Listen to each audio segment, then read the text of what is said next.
And there's no one better than to guide us through this train of thought than our keynote speaker. Nichole Sterling is a visionary leader and the co-founder of Women Defining AI, an organization dedicated to redefining the role of women in the AI industry. With a mission to empower women and ensure that AI technologies are developed with inclusivity, ethics, and equity at the forefront. Nichole has been instrumental in shaping the conversation about how AI can positively impact women's lives and expand the bandwidth of small communities. She brings a unique perspective on AI's transformative potential across industries and communities. And to top it off, she is the mayor pro tem of Nederland. So while she's doing all of this of A on the side, she's also helping lead her small community. So we're gonna finish getting her tech set up and we can welcome Nichole Sterling to the stage.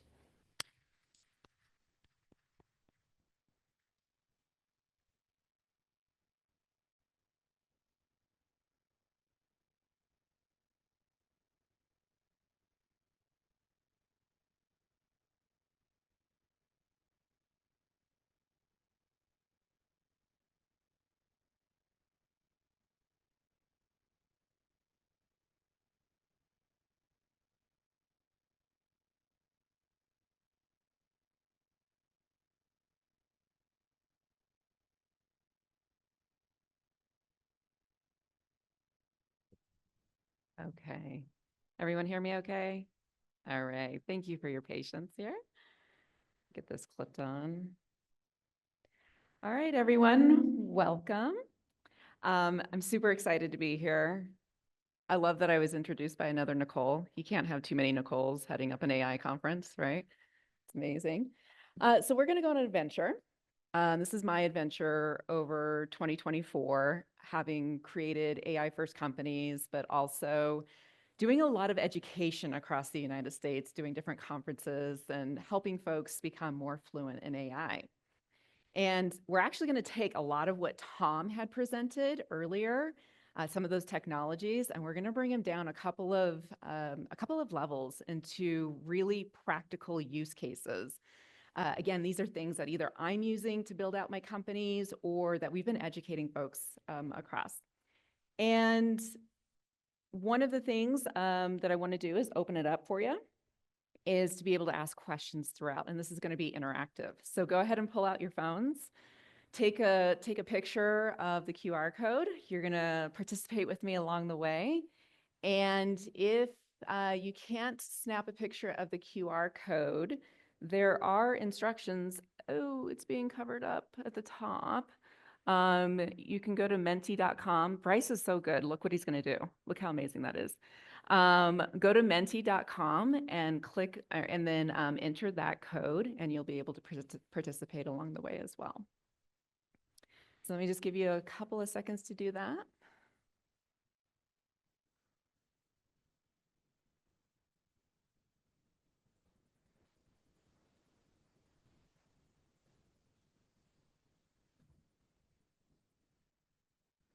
All right, and those instructions are going to stay up at the top. So if you don't aren't able to click the code right away, they'll still be there.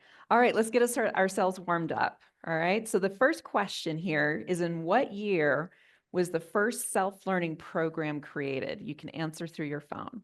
In what year do you think that first self-learning program was created?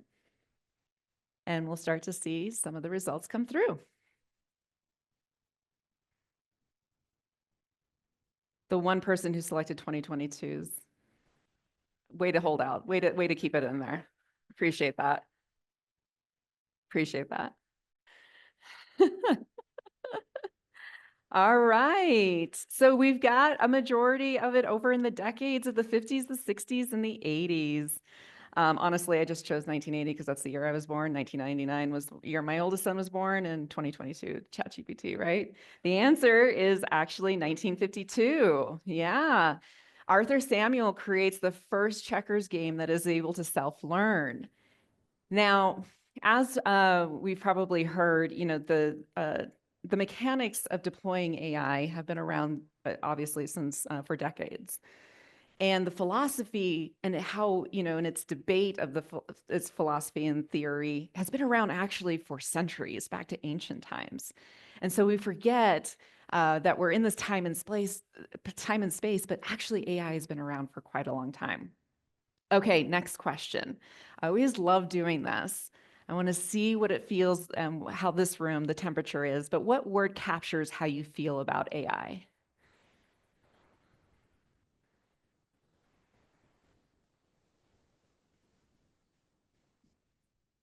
Okay, here we go. It's starting to come in. Yes, I would say this is really reflective of what I've experienced over the past year. I've been being on the road and doing these types of trainings.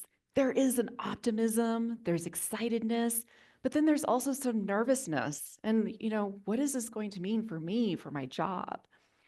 And actually, we're going to talk about some of the use cases, these really great use cases I've been using. But then in the later half of this talk, we're going to talk about some of the social implications to jobs, to women, to people of color. So we'll definitely touch on some of that nervousness. Okay, last one. This one, I have to just preface it because it's just meant to be lighthearted. But when I first tested it, everyone thought that there was a right answer. There's not a right answer, okay? It's just meant to be fun. But if you were to guess, what's the most human-like trait AI will never replicate? Is it forgetting we walked into a room? Forming intuitions or subconscious synthesis of lived experience? Making sacrifices, often irrationally, for others? Or checking the fridge multiple times, hoping new snacks have magically appeared? I do it all the time. So meant to just be kind of fun, lighthearted. Let's see which one wins.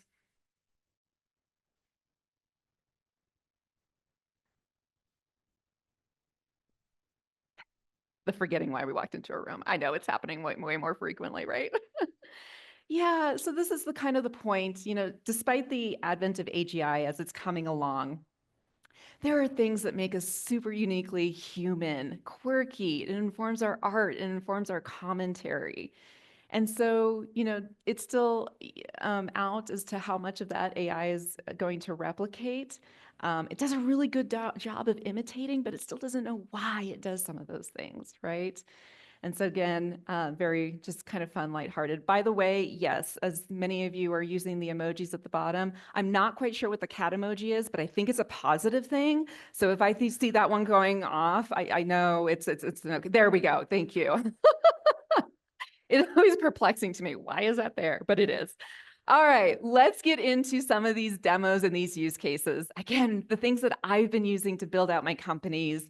And the first one is around productivity, and Tom's talk alluded to this, and productivity, but I'm going to take it a little bit more specifically in that AI gives the ability for more of us to be builders in the world.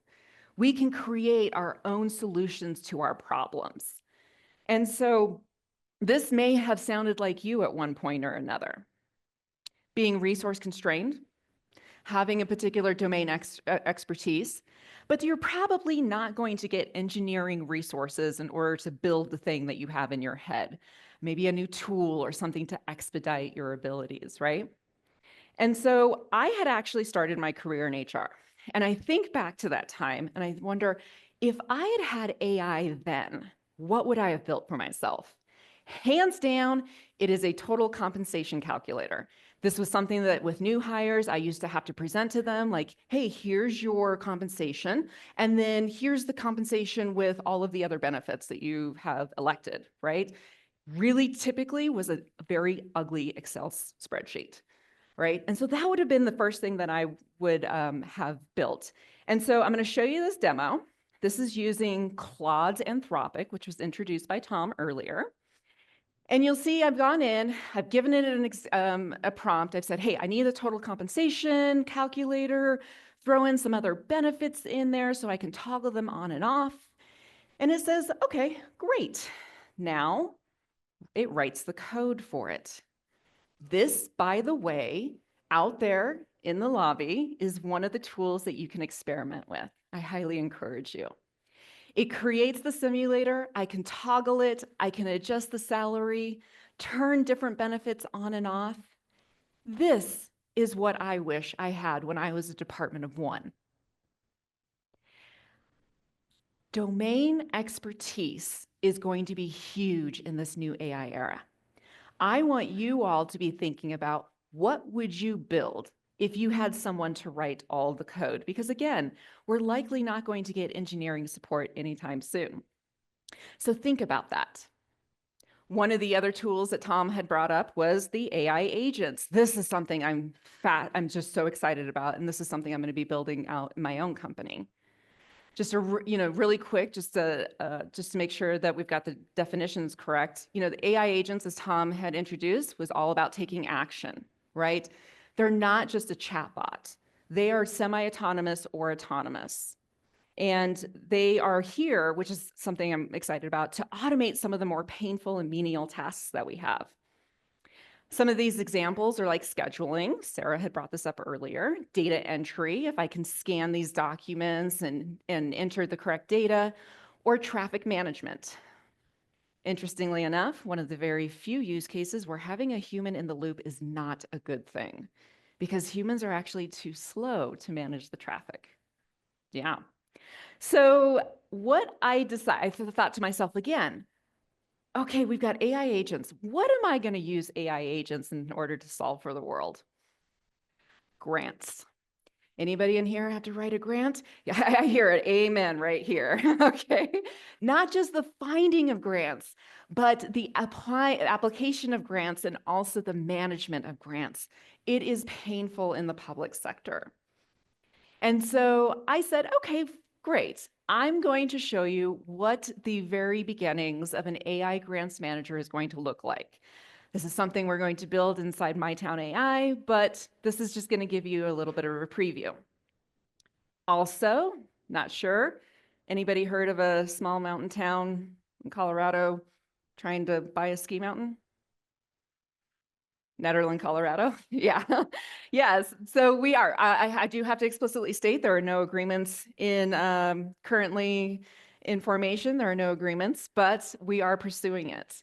And so, if I were casually in the market trying to buy a ski mountain, what would I ask my AI agent to go do in order to help me fund it?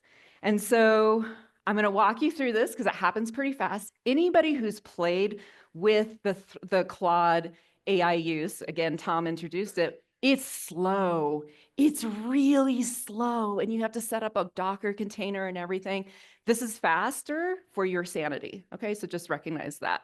But I'm going to show you exactly what the very beginnings of an AI grants manager will look like.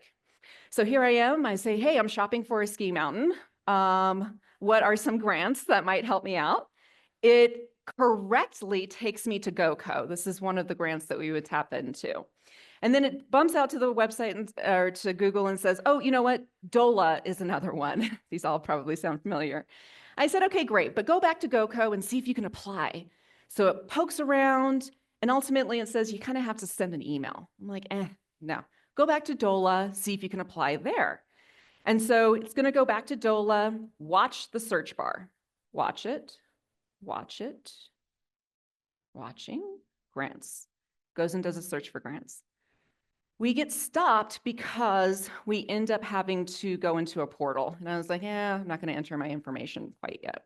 I say, okay, now take some information about MyTown AI, go to this very specific website, this grant for women-led businesses, and see if you can apply. Watch the bottom box, and it starts to fill out the form. For those of us who are in grants, public space, this is a very, very painful process. Again, not just the searching form, but the management of it. This is what we hope to build to help our public sector employees better find and then also manage these grants. But this is one of those just hits back home. It's a very specific use case. Like we can see computer use and see it's, booking travel and everything, but this is how it's going to affect our day-to-day. Pretty fun. All right. So besides productivity, though, one of the other things that I am super excited about is the personalization aspects of AI. In education, this is going to be so monumental because if I can get into a classroom or an education setting and I can have a personalized experience based off how I learn, how I take in information and what I like in the world, that's great. Now, Tom had introduced the advanced voice mode, ChatGPT advanced voice mode, where it said, hey, talk to me in a sarcastic or snarky voice. Fantastic for cocktail parties. Not really helpful for me in the workplace. But if it has the capabilities to respond to me in real time and provide me with feedback, let's take an example use case that is virtually universal, customer service. Let's see how ChatGPT can interact with me. And technically, this is my co-founder, Helen, from Women Defining AI. But you're going to see how it can interact with me on a personalized basis and help me learn quicker, better, and faster. Uh-oh, and we do not have sound. Oh, that's okay. We didn't share with sound.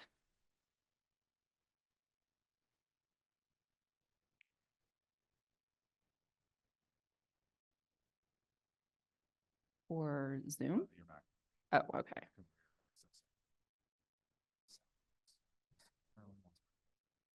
It is listening. Okay.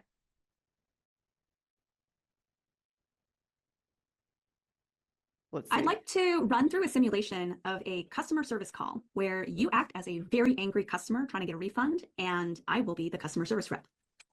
Sure, let's do it. I'll start off. I've been on hold for over an hour, and this is ridiculous. Be more angry. In a more angry tone, this is completely unacceptable. I've wasted my entire afternoon trying to get through to someone. I demand a refund for the useless product you sent me, and I want it processed immediately. This level of service is outrageous. I'm so sorry to hear that. Let me go start our refund process, but I would love to get your feedback on how this product didn't suit your needs. Still fuming. Feedback. How about you start by making things right with a refund? I bought this product expecting it to work, and instead, it broke down within a week. I don't want excuses. I want my money back.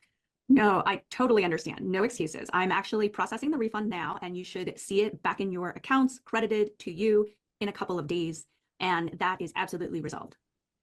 Calming down slightly. Well, I appreciate you taking care of the refund. I just hope you improve your quality control so other customers don't have to go through this. I absolutely agree. And we are definitely taking note of the situation and your product. And when you're able to return it, we'll also make sure to catalog any defects so that we're improving our product experience. Thank you so much for at least calling in and letting us know how we can support you and get you refunded right away. All right, I appreciate you handling this. I'll be returning the product as soon as possible. Thanks for your help. Thank you so much. Bye. Bye. Can you give me 2 areas where I could have done better on this call? You did a great job staying calm and professional. 2 areas for improvement could be addressing the customer's wait time. Addressing the customer's frustration about being on hold for a long time could help diffuse some tension. For example, I apologize for the long wait time. I understand how frustrating that can be. Offering a gesture of goodwill.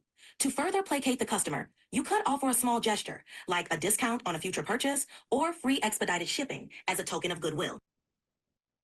Not too bad, huh? Wow, that personalized learning based on how I respond. Also fantastic for difficult conversations with employees, spouses, or salary negotiations. I'm not kidding you, okay? So gives you that real-time feedback based off your answers. Pretty cool. However, one of the ways that I have been just so uniquely interested in is how to create resilient communities. As was mentioned, I'm Mayor Pro Tem of Little Nederland, Colorado. And one of the best ways to personalize with AI is to point to your own data. Because here was the problem I was having. I couldn't get on-demand insights from my own data, from local government data when I needed it. I'm there supposed to help solving big issues like affordable housing, economic development. The public sector has so much data, but not when I needed it, on demand. And so that's why I actually started building, I built out my own code because I kept looking around and being like, why isn't somebody solving this problem for small local governments? And realize, oh, maybe I was the one that was supposed to build it out. And so, and it wasn't enough to just go to ChatGPT to upload documents. I needed GIS information. I needed way more information than what I could upload into ChatGPT. And so I decided to go ahead and build this myself. And so what I'm going to show you next is a demo of MyTown AI and the power of what happens of when you start to pull your own data together.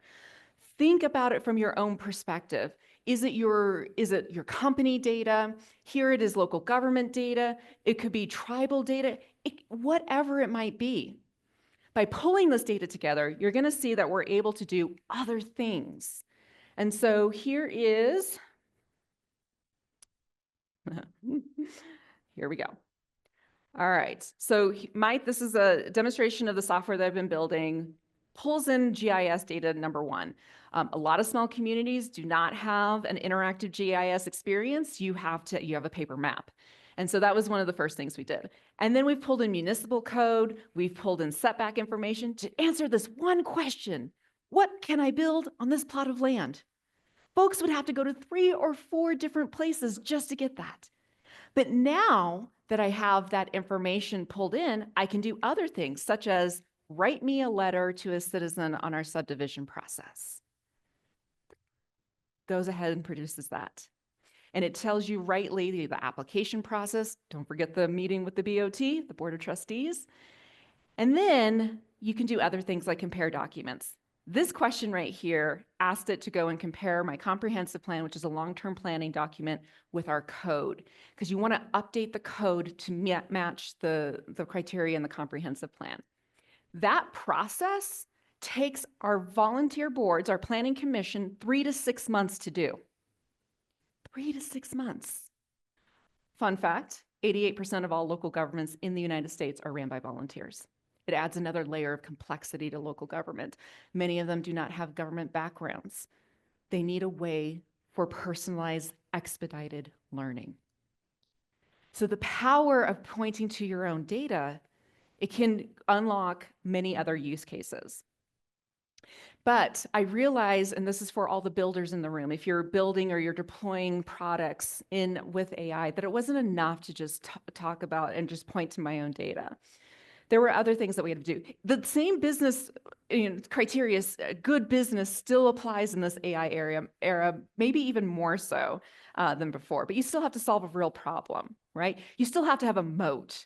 If all you're doing, it was my realization, if all I'm doing is pointing to data, anybody can replicate that.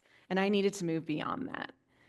And also, while it's really hard to patent anything around AI, unless you have like an algorithm that you can patent, you can patent new insights from the data that you've pulled together and to be able to anticipate future use cases. So I thought to myself, okay, if this is what I need to be competitive in this AI era and have my own business out there, what am I going to do? Because I just showed you a demo where all I'm doing is pointing to my own data. So how did we do this, and how are we going to do this for the public sector?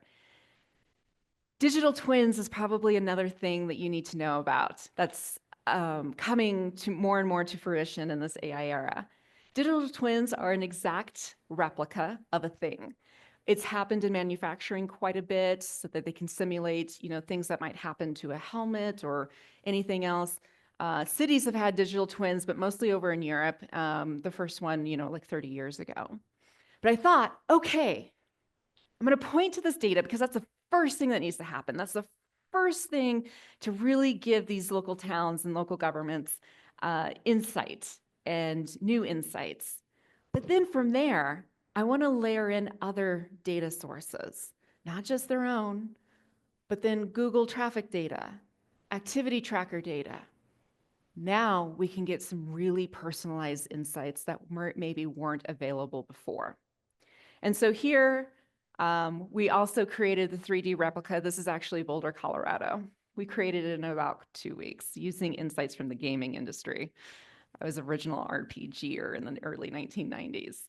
But the point being here is that pointing to your data is that first unlock. And then think about the other things that are capable once you start pulling that data together. So very fun. All right, one more use case around personalization that I want to share with you. Personalization, learning, but then also kind of, we address it oftentimes in the public sector, and that is misinformation. And then its ugly cousin, conspiracy theories. I kid you not, we can have a BOT meeting, and then within 24 hours, somebody has posted something on social media that the board did that is completely not true. And to be able to go back and rectify that is very difficult. And I've studied over the years why misinformation happens. Oftentimes, we lock onto misinformation because it fulfills like an emotional, something for us. It's something a part of our identity, and so we make the leap that it must be true or it must not be true, depending on how we identify. And it doesn't matter. You can try to explain and you can give alternative information, but the folks oftentimes really hold on to that misinformation. Enter AI. Some researchers at MIT created a debunk bot. Debunk bot is an AI chatbot that you can interact with. You can interact with your conspiracy theory, and it will very supportively walk you through your decision-making process. The interesting thing is, as much as us humans try to convince each other, after discussions with the AI chatbot, individuals reported a 20% average reduction in the strength of their beliefs in a conspiracy theory. Why is it when we interact with an AI, it can inform and help us change, but not with other humans? So this is one of those, again, fascinating things that potentially AI can help us with. What I'm excited about is that the underlying models being trained in more of decision-making, logical reasoning, help us out when we're maybe in a board of trustees meeting or any other group meeting to help us go through our logical reasoning of things. So again, just one of those interesting things between the human and the AI that comes out. We're willing to let go of some of those conspiracy theories. Okay, now we've talked about productivity, we've talked about personalization. I've got one more thing I want to just articulate to you in terms of these very specific use cases, and that is, don't forget to have fun. Because the productivity and grants management and learning, fantastic. But having fun is actually even an even better way to teach us what AI can do, build intuitions with it, because there are some things that it just doesn't do very well, right? And so I have this next demo. This is Google Notebooks LM. It was originally presented as, hey, it's a cool way that you can pull in these really complicated research papers, and it'll give you a really hyped up podcast of the research paper. So, you're more apt to listen to it. I'm just going to preface this. I did not do anything other than load it up. Okay, I'm just going to say that. I didn't do anything other than load it up. And this is what it provided. By the way, I uploaded our agenda into Google's Notebook LM. So let's see what it says. Okay, so the Four Corners AI Conference, it's happening, right? December 6th at Fort Lewis College. Yeah. That theme, Our Journey Begins Here, I have to admit, it's got me thinking. It's a good one. AI, I mean, it feels like it's suddenly everywhere. You know what I mean? Right? It's like, boom. And this conference, it's our chance to see how it's all, playing out. Landing. Yeah, landing right here in Durango. Exactly, yeah. So let's take a look at the schedule Okay. to see what's what. All right, let's dive in. Okay, so first up, we've got a landscape review. Oh, yeah, that's a good one. Tom Yeskovich and Nicole Guthrie, they're leading that session. And they're basically, mapping out the AI world. Creating a roadmap. Exactly, both globally and here in Durango. Right. I think what's really interesting there is that focus on bringing those global AI trends down to like a local level. It's one thing to talk about AI in this like abstract way. Right. But seeing how it's actually being used, what it means for, us, for our community. For sure. That's what I think makes this conference so interesting. Yeah, no, totally. It's relevant, you know. Absolutely. And then after that, we jump into legislative view of AI. Oh, with Lisa Poole. Yeah, Lisa Poole, exactly. And this is where we kind of get to see how government, Regulations. Yeah, regulations, actions, all of that are shaping AI. How it's developing. Yeah, how it's developing and how we're actually using it.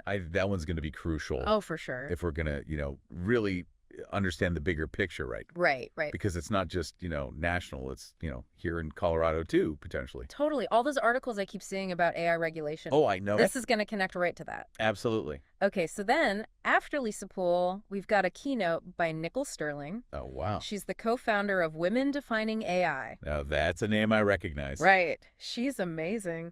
I'm already intrigued. I feel like anything with Nichole Sterling is going to be insightful. Oh, 100%. It's a good reminder, I think, that AI, it's not just about the technology, right? Right. It's about the people, the people who are creating it, using it, you know, being impacted by it. Absolutely.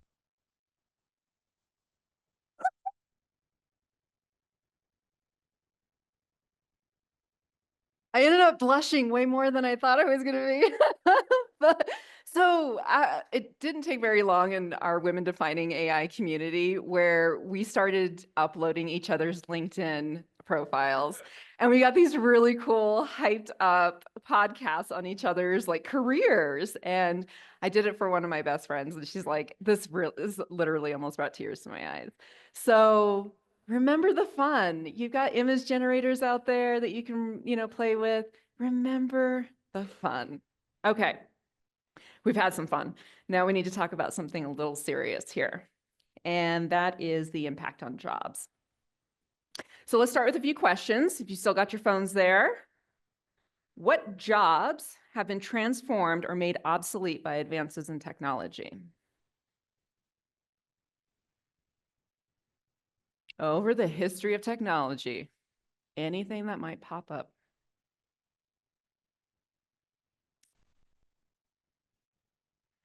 Say that again. Oh my gosh, I don't even know what a Ma Bell is. Oh, the switchboard operators? Yeah, okay, gotcha. That I did know, okay. Oh, okay, so jobs that have been transformed or made obsolete, teaching, radio announcers, a horse buggy, yeah. Travel agents, call centers, coding, manufacturing, lamp lighters, yes. All right, so now my next question to you is, oh, it's still, okay, yeah. Next one is, when a technology made a job obsolete, do you agree or disagree that more jobs were created from that new technology? Or someone came in there real strong. 5 all the way. Let's see what y'all think.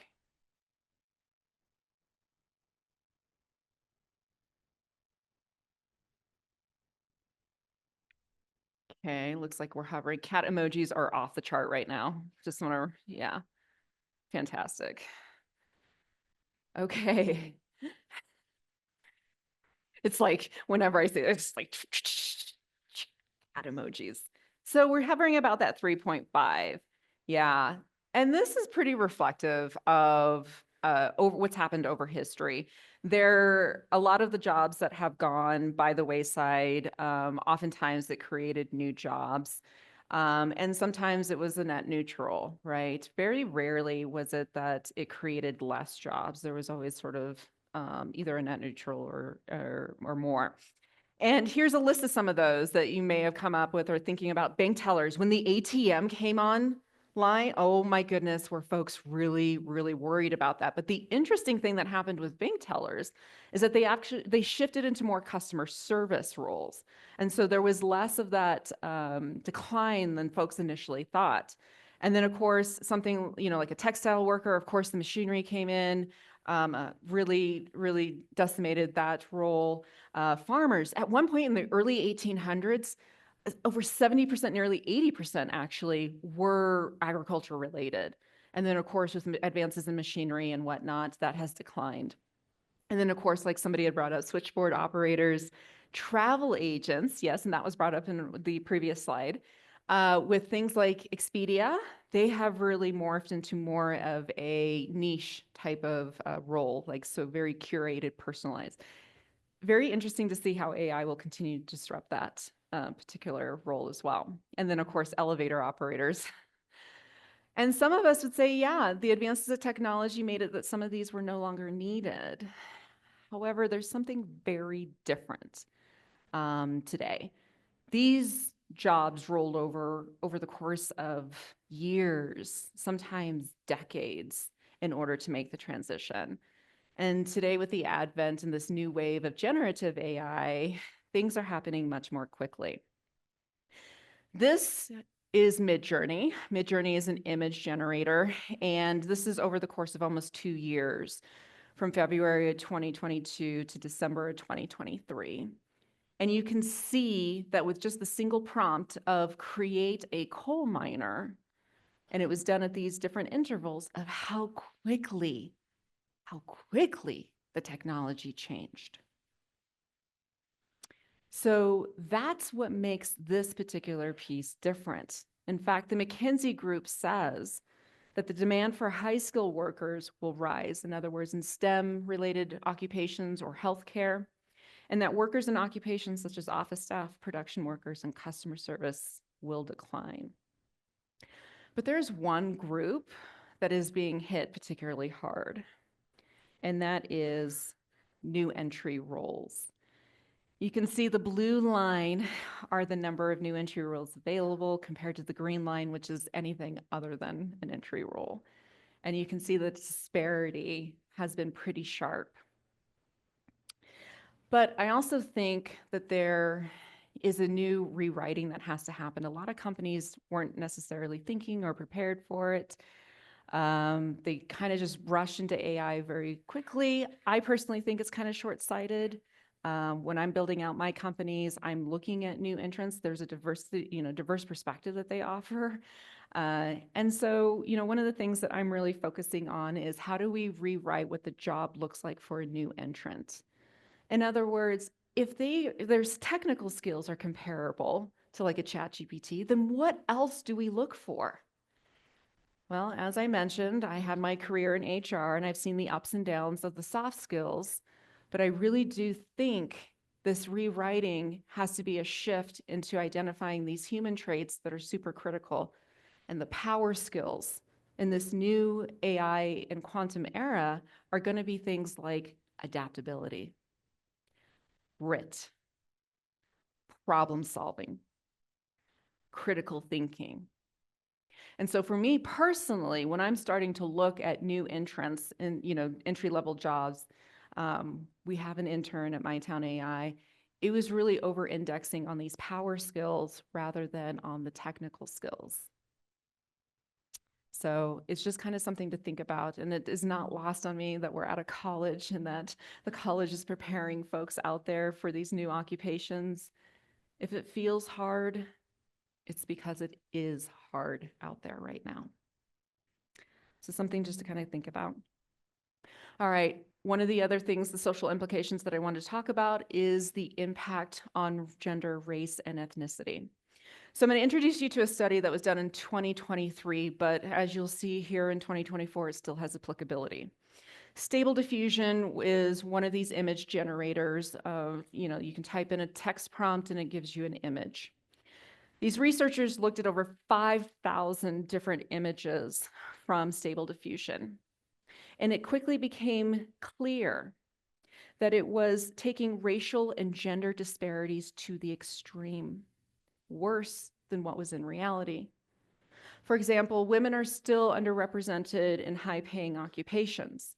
However, if you were to look at the images that were being generated by Stable Diffusion, you would quickly assume that women did not have any lucrative occupations, nor did they hold positions of power.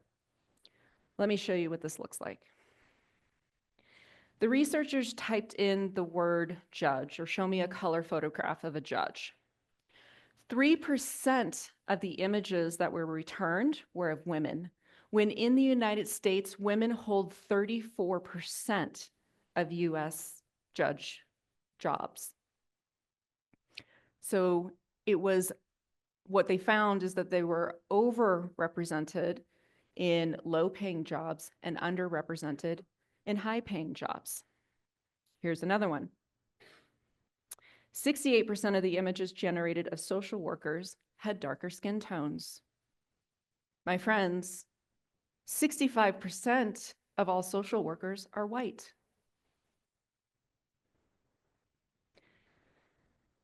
"70% of the time, the model generated images of darker skin tones for the word fast food worker. 70% of all fast food workers in the United States are white. Those who are at intersectionalities of identity, both gender and race, were the most skewed. And I'll just let Heather Hiles, who is the chair of Black Girls Code, her quote sort of sums it up. "People learn from seeing or not seeing themselves, that maybe they don't belong.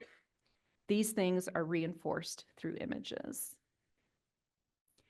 This can feel like a step back for many of us who are fighting for visibility, right? Fighting for that seat at the table. This feels like a step back. I want to introduce you to Sheena. This is Sheena. Sheena is in Women Defining AI. This is her her chocolate, a Labrador, Charlie. And Sheena this is a big deal in Women Defining AI. We have an ethos of learn by doing. You have to get hands dirty with these tools in order to understand what they can and cannot do. So Sheena uploaded an image of herself and then said, take my picture and put in Charlie, my chocolate Labradoodle, and I'd like the scene to be over this river in Spain. It's really lovely. The problem is, this is Sheena.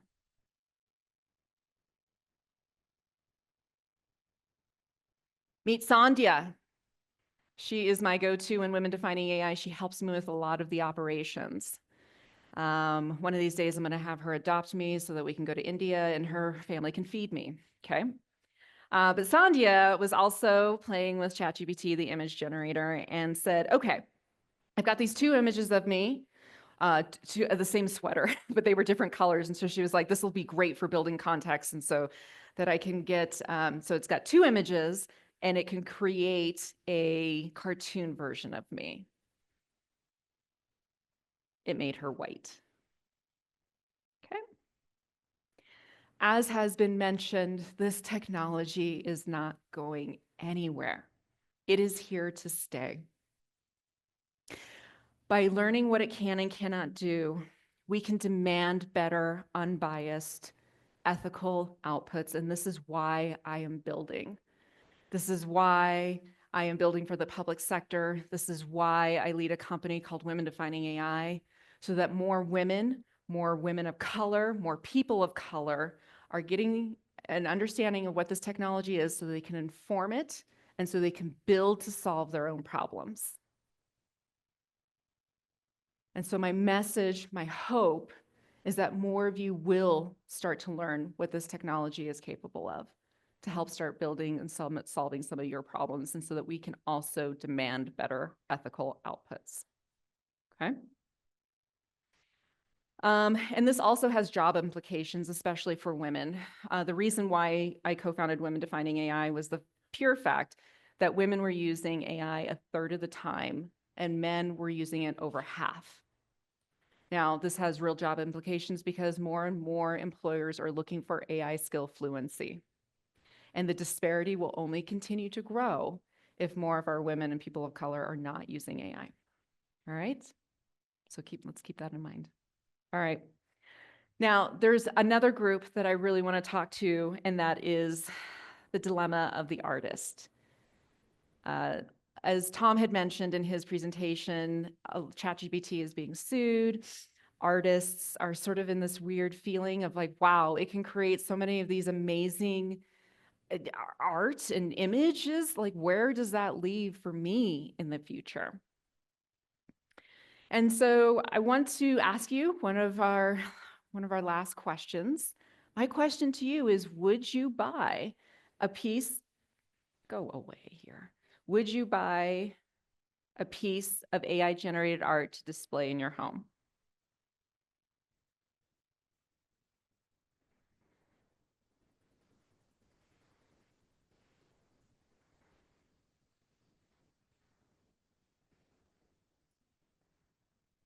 I'm just here for the memes AI keeps making. I knew there were some of you in here. I knew it. And the cat emoji is off the hook again. Fantastic. Yeah, this is very reflective of what we've seen over the past year. Folks are kind of like, well, if it, it meets to my tastes.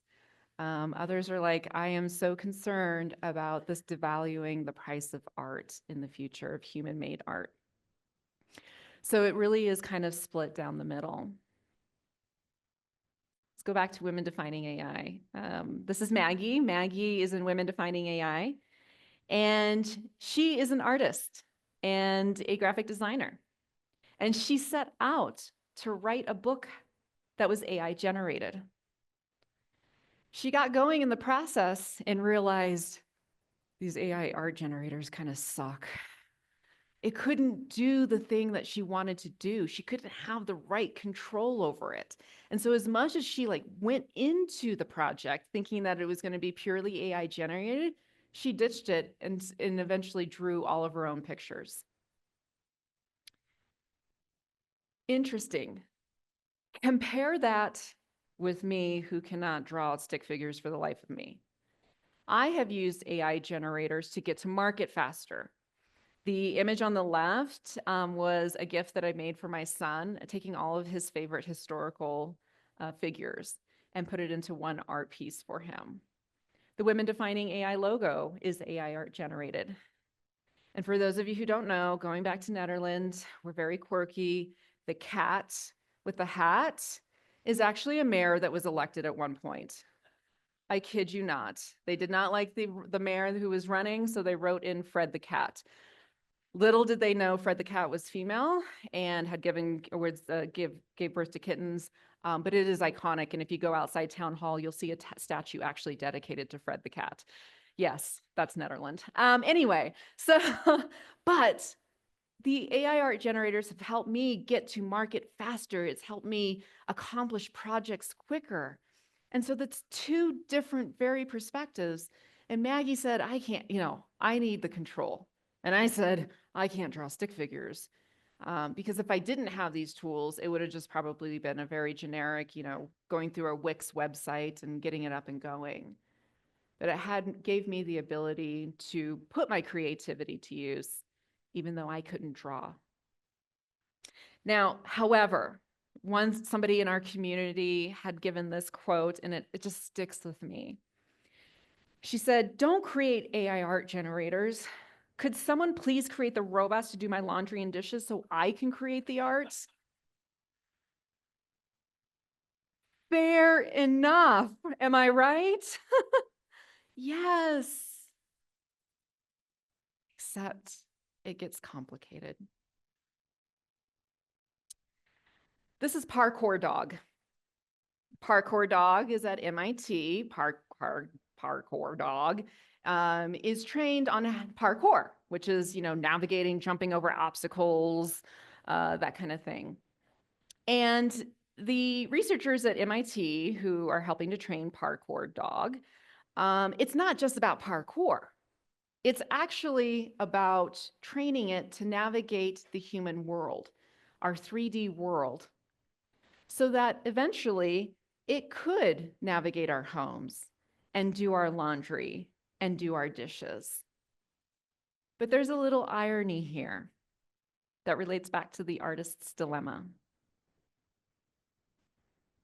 The MIT researchers, typically to train this dog, it takes months to code, to do all the things. When they use AI-generated art, it takes only an afternoon. So they have found a way to get us, the robots, in our households, doing dishes, doing the laundry, but it is ironically through the AI-generated art that it may get us there quicker. And so to our artists, I don't have a definitive answer for you, but I am emboldened by Maggie's experience in writing that children's book, and that still create your art. I think human-made will be more attractive and more expensive in the future. We'll have tags on our clothes that say human-made. And it's the same reason why we want to pay $15 for that artesian soap, is the same reason why the value of art will continue to stay up. I'm not sure on that. Check in with me in a couple of years, ask me to come back, and we'll see if it's true. But keep producing your art. There is still a place for you. And then hopefully we'll also get the robots to do the laundry as well. Okay? All right. All right, everyone. A couple of takeaways. First of all, you must experiment. Not just from the productivity standpoint, not just from the personalized learning standpoint. Remember the fun stuff. Women, people of color, anyone with domain expertise. I am convinced it is the domain experts that are going to bring in this new wave of innovation and solving problems with AI. And here's an example of why I think that. I'm going to do some light bashing on TED AI, right? TED Talks. I'm going to actually do some light bashing on them. Helen, my co-founder at Women Defining AI, reached out to them early on in the year, in 2024. We said, hey, we have this theory. We think it's actually going to be domain experts, women, people of color that are really going to solve these next big problems, because AI is enabling more of us to build for our own problems, right? If we can get into Claude and it can write the code, we really have this feeling. They did not call us back, by the way. Okay, they did not call us back, and we said, okay, well, I'll just keep going. Several months later, TED AI opened up a hackathon, and they were, taking entries for folks to build over a weekend. So we applied. Did not hear back again. Well, what can you expect? It's a bunch of middle-aged women, many of them moms, and with domain expertise, not technical expertise. That's one of the things that we tout, is we're a community for non-technical women and non-binary individuals. And then about a week and a half before, Helen gets this email that says, hey, okay, you can come in. We're like, oh, okay, yes, again. And we talk about, the tech scene not exactly being open for diverse entrants. I mean, again, we are moms, we've got families that we got to figure out. It's kind of hard to drop everything on the last minute, but we did. And so we went in and we won 3rd place.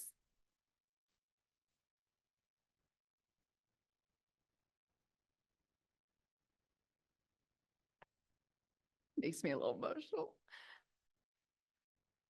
That's Helen. She's my co-founder. Did you know that the National Domestic Violence Hotline can only pick up 50% of their calls? It would cost them millions of dollars to try to staff in order to pick up all 100% of the calls. One of the folks on our team had been a victim of domestic abuse. And with a simple couple of lines of script, of code, you could have asked ChatGPT how to do it. Women Defining AI created an automatic AI agent caller so that it could pick up 100% of all the calls that would come into the National Domestic Hotline abuse line.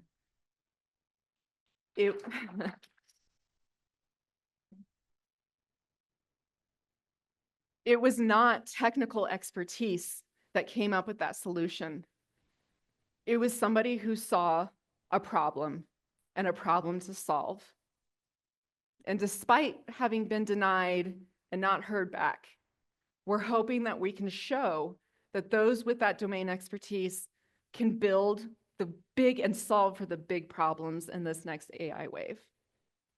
And so wherever you're sitting from, you probably have an expertise. You see a problem that can be solved.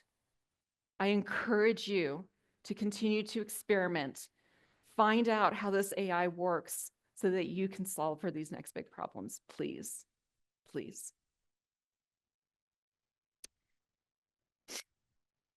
Bring in those diverse perspectives. Those entry-level jobs, think about power skills. Get diverse perspectives. If you are building some type of solution, bring them into development. I would like to think that those as DEI officers that are trained in bias can help inform these products that are going to market. So look for those diverse perspectives to inform. My last takeaway for you is one of vigilance, and that is of safety. I didn't talk about it so much, but there's a reason why I sit on 4 Humanities, LLM, LMM, and Digital Worker Committee, is because I'm trying to take some of the things that are coming from legislation like the EU AI Act and turn that into auditing criteria for companies. As much as I love AI, I know that there are the vulnerable out there that need to be protected. And so learn how to protect yourself. Be mindful of the vulnerable. The Florida teen who committed suicide recently because it had an intimate relationship with a chatbot. Or the Belgian man who killed himself because the chatbot told him that it would be in the best cause for the environment. Okay? There's still a mental health thing here. We still have to look out for the vulnerable. So, and especially like senior citizens as well. So this is my last message to you.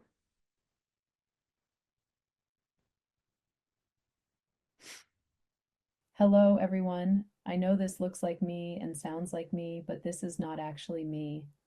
This is an avatar I created with AI. It's important to share this with you because not only should we be really excited about the prospect. Sorry. Hello, everyone. I know this looks like me and sounds like me, but this is not actually me. This is an avatar I created with AI.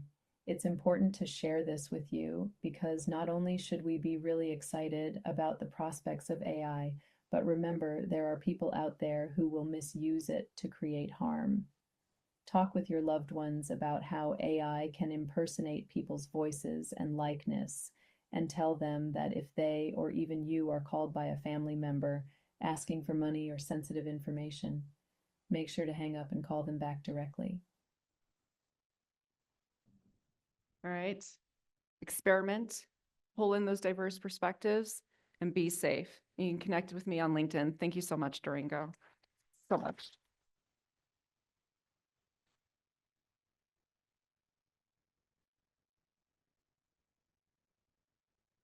Wow.